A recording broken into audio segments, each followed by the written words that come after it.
Can I have your name and your occupation? Andrea Davis, and my occupation is board certified art therapist and licensed professional counselor. How did you get into art therapy? Well, I had my master's degree already, and I discovered art therapy and went back to school and completed art therapy education. So art therapy was just kind of something you found but didn't necessarily start with? Yeah, it's not really well known.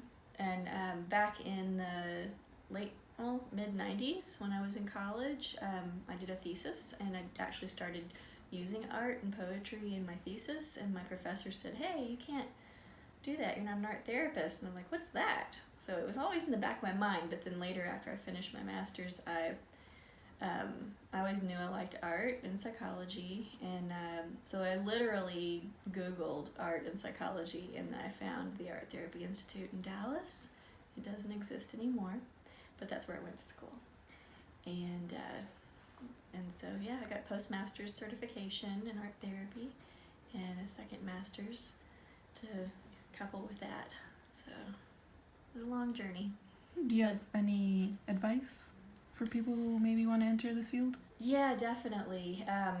There are many master's programs now that you can go to for art therapy, and that's going to be your easiest bet to become an art therapist. Postmaster's track, it's a longer journey, but also in what state you want to live in is going to make a big difference, because many states have licensure for art therapy. Texas doesn't, but it's umbrellaed under the LPC, which is the Licensed Professional Counselor designation. So we have protection under that license, but we don't have our own license separate from that. So that means you have to be both licensed as a professional counselor and an art therapist to practice in Texas.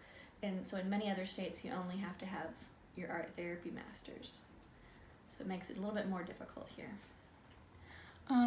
Well, thank you. I know this was fast. You're welcome. Thank you. You're welcome.